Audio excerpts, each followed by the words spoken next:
2 years since 98 people were killed when a residential building collapsed in Surfside, Florida.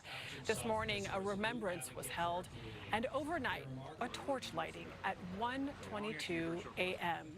The exact moment the collapse happened 2 years ago. CBS's Manuel Bojorquez has the latest on the investigation and from victims' families. One of the last victims pulled from the rubble was 21-year-old Ilan Nabrov. He didn't live at Champlain Towers South, but was staying with his girlfriend in her family's apartment so they could attend a funeral the next day. She also died. Ronit Feltzer is Nabrov's mother. I'm going to grieve forever. I understand that. It's just how you make your day-to-day work. How do you do that, make the day-to-day work?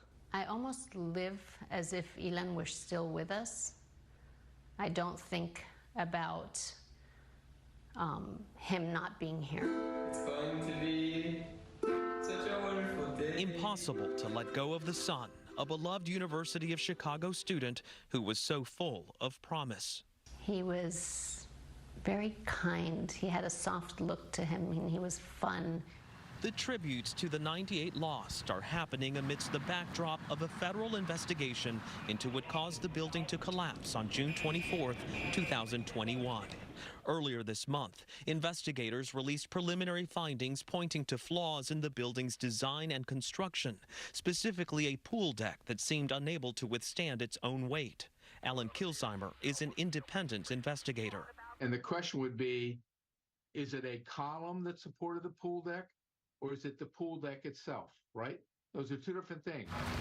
Last year, survivors and victims' families reached a nearly $1 billion settlement in a class action lawsuit, and the much-debated future of the collapsed site is now settled. The land was sold to a Dubai developer for $120 million to build a new condo building.